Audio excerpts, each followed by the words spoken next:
लाल मातीतली कुस्ती म्हणजे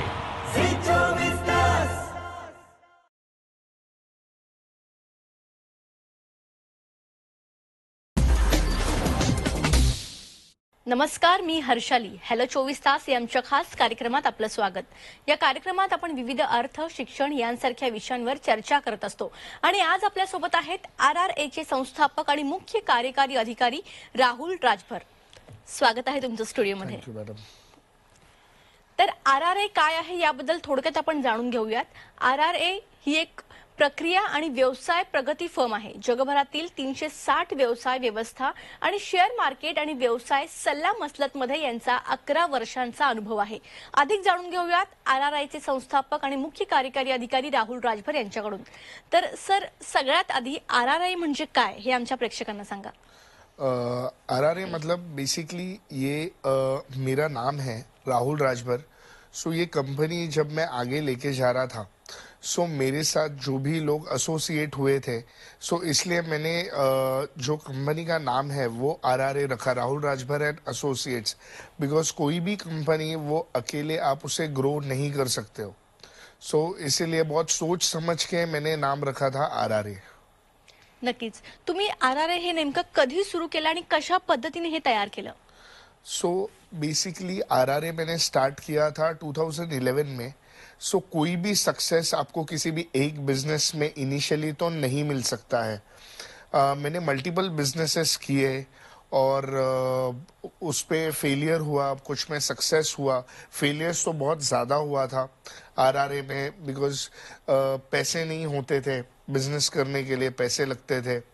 और बेसिकली सबसे बड़ा प्रॉब्लम ये था, एक्सपीरियंस नहीं था बिजनेस का. सो बहुत जगह पे फेलियर्स के बाद धीरे धीरे साइमल्टेनियसली मैं शेयर मार्केट में भी ट्रेड करता था और थोड़ा थोड़ा अमाउंट इन्वेस्ट करता था. सो आप बीच में एक टाइम ऐसा आया था कि ओला का बहुत ज़्यादा क्रेज था लोगों में, तो वहाँ पे मुझे थोड़ा सा लॉस हो गया था. फिर ट्रेड में मुझे बहुत ज़्यादा लॉस हो गया था, एक्सपीरियंस नहीं था. बिकॉज हम इनिशियल लेवल पे बहुत ज़्यादा ग्रीडी होते हैं शेयर मार्केट में कि रोज़ हमें एक एक्स अमाउंट का पैसा निकलना ही चाहिए. जब लॉस होता है तो आप दुखी हो जाते हो, जब प्रॉफिट होता है तो आप खुश हो जाते हो. सो सबसे बड़ा प्रॉब्लम ये था कि ग्रीड का और पेशेंस नहीं था. बरोबर. तर एकंदरीतच तुम्ही सांगितलं तुमचा प्रवास कसा होता, कसे अप अँड डाऊन्स होते. Yes. पण आता इथून पुढे भविष्यात तुमचे काय फ्युचर प्लॅन्स असणार आहेत? फ्यूचर प्लान तो ऐसा है मैडम कि मैक्सिमम जो रिटेल ट्रेडर्स हैं, इन्वेस्टर्स हैं, उनको एक सही तरीके से ट्रेड करवाना, सही तरीके से इन्वेस्टमेंट करवाना. और हर एक छोटे डिस्ट्रिक्ट और हर एक स्टेट में हमें हमारा ऑफिस खोलना है और वहाँ पे हमको लोगों को सर्विस देना है शेयर मार्केट के लिए, पोर्टफोलियो मैनेजमेंट के लिए. आणि आता आपण म्हणतो ना की प्रत्येक गोष्ट करताना आपला एक गॉडफादर असतो. तसं हे करताना तुमच्या पुढे कोणता आदर्श होता किंवा तुमचे मार्गदर्शक नेमके कोण होते? सी बेसिकली वो टाइम टू टाइम चेंज होता गया.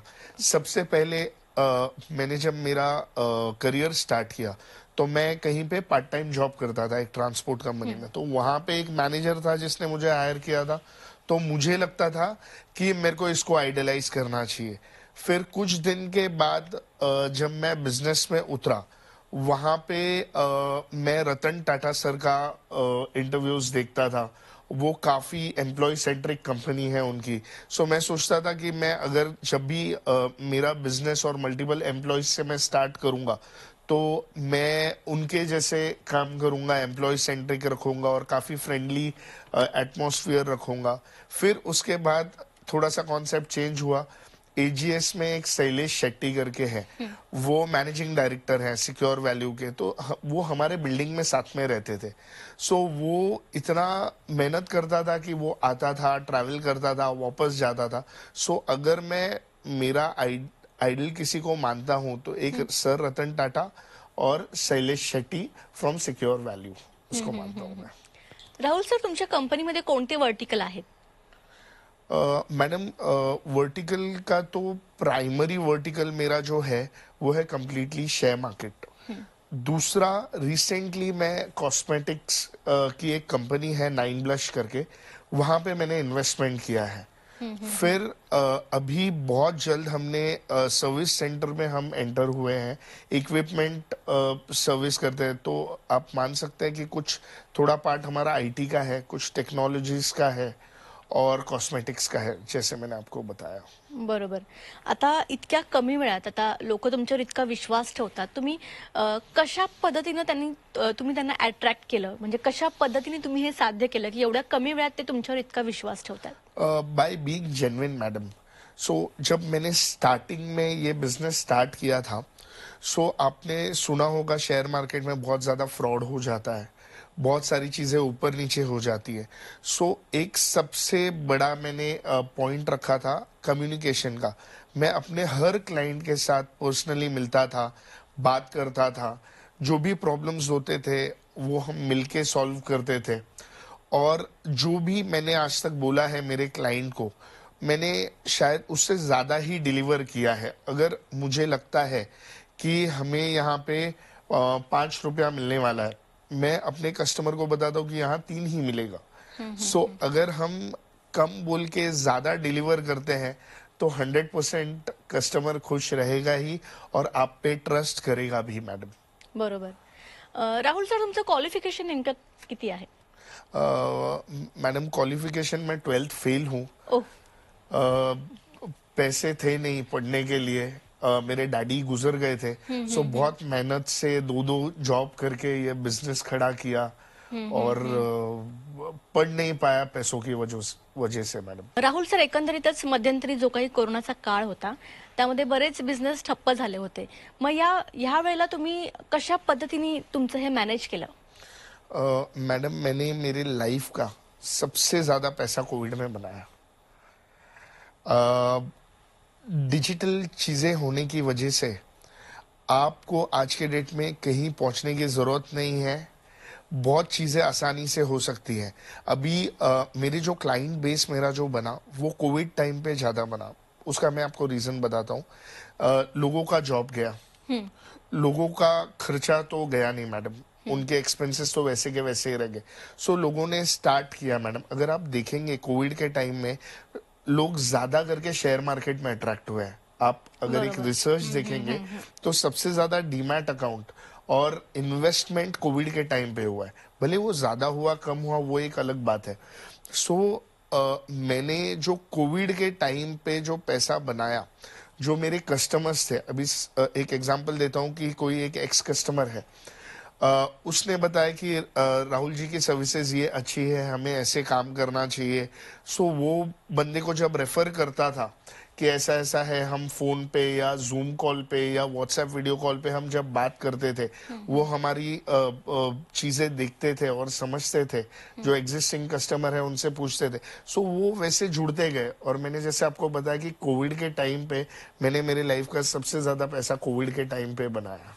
बरोबर. सो कोविड एक्चुअली एक चीज है कि अगर कोविड आया है सो जरूर 100% बहुत सारी चीजें लॉसेस हुई हैं, लेकिन कहीं ना कहीं बहुत सारा बेनिफिट्स भी दिखेगा आपको। आपके फैमिली के साथ रहने के लिए एक मौका मिल गया, जहाँ पे बच्चे बोलते थे कि मम्मी डैडी टाइम नहीं देते हैं हमें, वो टाइम मिल गया। और लोगों के पास वर्क फ्रॉम होम होने के साथ साथ शेयर मार्केट देखने का टाइम मिल गया। पहले क्या होता था, शेयर मार्केट में बहुत कम लोग ही इन्वॉल्व होते थे। आज के डेट में हर 100 में से 10 आदमी कहीं ना कहीं शेयर मार्केट खोल के देखता ही देखता है, भले उसका इन्वेस्टमेंट 1 पैसा हो या 1 करोड़ हो। सो कोविड कहीं ना कहीं कुछ सिखा के भी गया, कुछ दे के भी गया और कुछ लेके भी गया। बरोबर. राहुल सर, आता आपण असं म्हणू शकतो का की शेअर मार्केट हे आपलं एक्स्ट्रा इन्कम म्हणून आहे? कारण का बरेच जण शेअर मार्केटमध्ये इन्व्हेस्ट करायला थोडं घाबरतात, यामध्ये प्रॉफिट होईल नाही होईल. तर शेअर मार्केट हे एक्स्ट्रा इन्कम म्हणून आपण बघू शकतो का? 100%। अगर आप देखने के लिए जाएंगे मैडम, मेरा एक क्लाइंट है, उसने कोविड के टाइम पे कुछ लाख 1.5 लाख रुपया इन्वेस्ट किया था और 2 से 3 साल में उसे ऑलमोस्ट डबल हो गया उसका पैसा। सो अगर आप स्ट्रैटेजिकली सही तरीके से कोई चीज बाय करते हैं और स्ट्रैटेजिकली सही तरीके से सेल करते हैं, सो आप एक्स्ट्रा इनकम उसे नहीं बोलेंगे, आप उसको आपका प्राइमरी इनकम भी बना सकते हैं। सो शेयर मार्केट जितना पैसा तो कहीं है ही नहीं, सिर्फ उसमें आपका पेशेंस, आपका स्ट्रैटेजी और आपके एक माइंडसेट होना चाहिए। देखिए, और तो बिजनेस है मैडम, कोई भी बिजनेस आप करेंगे उसमें प्लस माइनस तो होना ही है। सो वो एक माइंडसेट आपको लेके चलना पड़ेगा। थोड़ा सा रिस्क है बट पैसा भी है। जसं की तुम्ही आता सांगितलं अप अँड डाऊन होतच राहतील, पण बरेच जण असतात की अशा वेळेला ते गिव्हअप करतात आणि ते बंद करतात, तर अशा आमच्या प्रेक्षकांना तुम्ही काय मेसेज द्याल? प्लीज ट्रेड करो, कोई प्रॉब्लम नहीं है। आपका स्टॉप लॉस आपने फॉलो करना है। आप अगर स्ट्रिक्ट हैं चीजों को लेके कि हमें ये प्राइस पे एंटर करना है, ये प्राइस पे एग्जिट करना है, चाहे प्रॉफिट में या लॉस में, तो आपको कभी लॉस नहीं हो सकता है। न- फॉर टाइम बीइंग लॉस हो भी सकता है, बट अगर एक लंबे समय तक आप देखेंगे कि अगर आप डिसिप्लिन्ड हैं, तो मुझे नहीं लगता कि लॉस होगा मैडम, और आपका रिसर्च परफेक्ट है तो। बरोबर. तुम्ही आरआरआय सोडून अजून कशामध्ये इन्व्हेस्ट करता? अजून एक्स्ट्रा ऍक्टिव्हिटीज तुमच्या काय आहेत? बेसिकली मैंने आपको जैसे बताया कि मैं कॉस्मेटिक्स में मैंने कंपनी में कुछ पार्टनरशिप लिया मैंने। सर्विस इंडस्ट्री में मैं थोड़ा सा घुसा, जो इक्विपमेंट सर्विस करते हैं। सो जहां जहां पे ऐसे मौके मिलते हैं मैडम, वहां वहां पे मैं मेरे पैसे इन्वेस्ट कर देता हूँ। अभी बहुत सारे मेरे फ्रेंड्स हैं जो नए नए स्टार्टअप स्टार्ट कर रहे हैं। सो उनके इसमें अगर मुझे अपॉर्चुनिटी मिलती है थोड़े पैसे डालने के लिए, जो मैं यहाँ से अर्न करता हूँ, सो मैं 100% वहां पे डाल देता हूँ मैडम। नक्कीच. आता ज्यांना नवीन बिझनेस स्टार्ट करायचा आहे, ज्यांना स्टार्टअप करायचा आहे, तर अशा आमच्या प्रेक्षकांसाठी तुमचा मेसेज त्यांना काय असेल? प्लीज स्टार्ट करो बिजनेस। करना सबसे बेस्ट थिंग है। यहाँ पे कोई लिमिटेशन नहीं है, आप जितना चाहे पैसा बना सकते हैं। आपका हार्डवर्क होना चाहिए, आपका आइडिया होना चाहिए, और business is the best thing to do. अगर शायद मैं जॉब करता, सो इतना मुझे ग्रोथ नहीं मिल पाता। बीइंग इन 12th फेल, मैंने बिजनेस किया, हार्डवर्क किया, सो मुझे काफी अच्छा रिजल्ट्स आया है इससे। नक्कीच. आता तुम्ही सांगितलं एक्स्ट्रा इन्कमसाठी शेअर मार्केटमध्ये इन्व्हेस्ट करायला काहीच हरकत नाही, पण शेअर मार्केट सोडून अजून अशा कोणत्या गोष्टी आहेत ज्यामध्ये इन्व्हेस्ट करू शकतो आणि आपल्याला एक्स्ट्रा इन्कम मिळू शकतं? मैडम, आज के डेट में अगर किसी को इन्वेस्ट करना है, वो फाइनेंस सेक्टर में जितना इन्वेस्ट करेगा उसे उतना ज्यादा फायदा है, और कॉस्मेटिक्स। अच्छा. और किस किस में कर सकते हैं, मतलब फाइनेंस और कॉस्मेटिक छोड़ के? फाइनेंस एंड कॉस्मेटिक छोड़ के अगर देखेंगे तो मैडम इंफ्रास्ट्रक्चर्स में जाना चाहिए। बिकॉज बहुत एक स्कोप है इंफ्रास्ट्रक्चर इस चीजों के लिए हमारे इंडिया में। बरोबर. आप देखेंगे मेट्रो बन रहा है, मोनोरेल बन रहा है, बड़े बड़े टावर्स बन रहे हैं। सो वो एक अच्छा स्कोप है लोगों को जाने के लिए। नक्कीच. एकंदरीतच तुम्ही यूथमध्ये इन्व्हेस्ट करता, बरोबर, तर तुम्ही त्यांच्यामध्ये काय बघता किंवा तुम्हाला त्यांच्याकडून काय अपेक्षा आहेत? मैडम, वो यूथ जो है वो सबसे ज्यादा एनर्जेटिक होते हैं काम को लेके। माना एक्सपीरियंस थोड़ा कम होता है, बट अगर उनको राइट गाइडेंस वगैरह मिल जाए तो सबसे बेस्ट है। और यूथ के लिए तो ये बेस्ट टाइम है शेयर मार्केट में इन्वेस्ट करने का। प्लीज आप लोग अपने पैसे सेव करिए और अभी से इन्वेस्टमेंट करिए, ताकि बाद में प्रॉब्लम होगा ही नहीं। नक्कीच. तर आपल्यासोबत आहेत आरआरएचे संस्थापक आणि मुख्य कार्यकारी अधिकारी राहुल राजभर. त्यांच्यासोबत ही आमची चर्चा अशीच चालू राहणार आहे. मात्र वेळ झाली एक छोट्याशा ब्रेकची. एक छोटासा ब्रेक घेऊया, लगेच परत येऊया. ब्रेकनंतर आपल्या सर्वांचं पुन्हा एकदा स्वागत. आपल्यासोबत आहेत आरआरएचे संस्थापक आणि मुख्य कार्यकारी अधिकारी राहुल राजभर. त्यांच्यासोबत आपण चर्चा करत होतो, तर पुन्हा एकदा चर्चेकडे वळूयात. तर एकंदरीतच तुम्ही फ्युचर प्लॅन्स काय आहेत हे थोडक्यात सांगितलं, पण सविस्तर मध्ये फ्युचरमध्ये तुमचे काय प्लॅन्स आहेत ते आमच्या प्रेक्षकांना सांगा. सो बेसिकली जो फ्यूचर प्लान है, लोगों को एजुकेट करना टुवर्ड्स शेयर मार्केट। जो मैंने कॉस्मेटिक कंपनी ली है उसमें मैक्सिमम प्रोडक्ट्स लॉन्च करने का प्लानिंग है। खासकर उसे भी हमें सक्सेसफुल बनाना है, और आगे चल के मैक्सिमम कंस्ट्रक्शन में थोड़ा सा घुसना है हमें। जैसे मैंने आपको बताया, इंफ्रास्ट्रक्चर में काफ़ी ज़्यादा स्कोप है।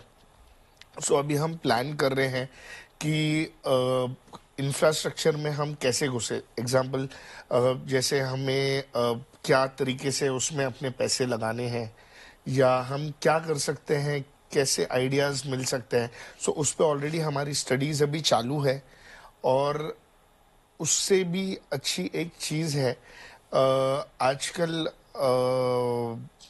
लोग ज्यादा करके इन्फ्लुएंस मार्केटिंग वगैरह कर रहे हैं, डिजिटल मार्केटिंग वगैरह कर रहे हैं। तो उसमें अपना जो प्रोडक्ट्स है उसके जरिए हमें ज्यादा करके लोगों तक पहुंचाना है, वो चाहे शेयर मार्केट का हो, चाहे कॉस्मेटिक का हो, या चाहे हम जो इक्विपमेंट सर्विस के इंडस्ट्री में घुस रहे हैं। सो ये प्लॅनिंग है मॅडम अभी। अच्छा, आता जसं की तुम्ही सांगितलं की तुम्ही शून्यापासून सुरुवात केली, तुमचं एज्युकेशन पण 12th फेल आहे, पण Yes. त्यातून पण तुम्ही खूप स्ट्रगल करून आतापर्यंत इथपर्यंत आलेला आहात. तर तुमची जर्नी नेमकी, तुमचा हा प्रवास कसा आहे तुमच्या प्रेक्षकांना सांगा. सो बेसिकली मेरा ऐसा कंडीशन था मैडम कि एक टाइम हमारे पास खाने के लिए कुछ भी पैसे नहीं थे। सो मैंने जैसे आपको बताया कि दो जॉब्स करने पड़े, एक फुल टाइम जॉब लेना पड़ा, एक पार्ट टाइम जॉब लेना पड़ा। एक टाइम ऐसा आया था कि जहाँ पे मैडम मैंने सब कुछ छोड़ के मैंने सोचा था कि मैं एक जॉब कर लूँ। लेकिन मैंने आपको जैसे बताया कि मैं आइडलाइज करता हूँ शैलेश शेट्टी को, जो सिक्योर वैल्यू के मैनेजिंग डायरेक्टर है। सो उनके बारे में सोच के, बिकॉज उन्होंने भी जीरो से ही स्टार्ट किया था, हम दोनों एक ही बिल्डिंग में रहते थे।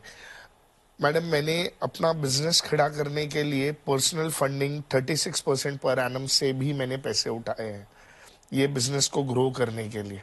सो वो कंडीशन जो पहले का था उसको अभी ध्यान में रख के जो मेरे लोग हैं उनसे मैं इसलिए अच्छे से जो मेरे एम्प्लॉयज है ट्रीट करता हूँ, लोगों के प्रॉब्लम समझता हूँ। क्लाइंट्स का कभी प्रॉफिट होता है, कभी लॉस होता है, तो वहाँ पे उनके साथ मैं लॉस में भी खड़ा रहता हूँ मैडम, कि I can relate that problems जो मेरे को हुए हैं वो 100% इनके साथ भी ऐसा होता होगा।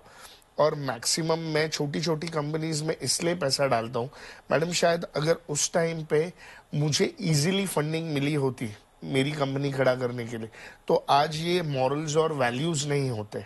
सो आज वो चीजें, मैं जो चीजें देखा अपने टाइम पे, इसीलिए मैं थोड़ा सा ऊपर वाले को ज्यादा ये करता हूँ। और जिन लोगों ने मुझे सपोर्ट किया, जैसे मेरे कुछ फ्रेंड्स थे, उन्होंने अपने गोल्ड्स गिरवी रख के मुझे पैसे दिए हैं मैडम।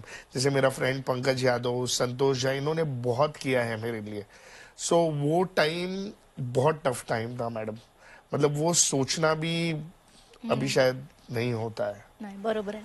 नाही, तुम्ही या ठिकाणी आलात, आरआरआय बद्दल सविस्तर मध्ये सांगितलं, एकंदरीतच आमच्या प्रेक्षकांना मोटिवेट केलं, त्यासाठी तुमचे धन्यवाद.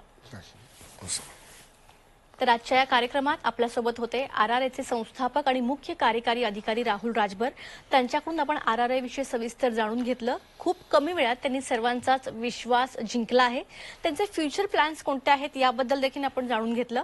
तुम्हाला कोणतेही इन्व्हेस्ट करण्यासाठी काही अडचणी येत असतील, काही शंका असतील, शेअर मार्केट संदर्भातल्या काही शंका असतील, तर तुम्ही यांना कॉन्टॅक्ट करू शकता. यांचा ॲड्रेस, यांचा ईमेल ॲड्रेस, यांचे कॉन्टॅक्ट नंबर स्क्रीनवर फ्लॅश होत आहेत. तुम्ही यांना नक्कीच संपर्क करू शकता.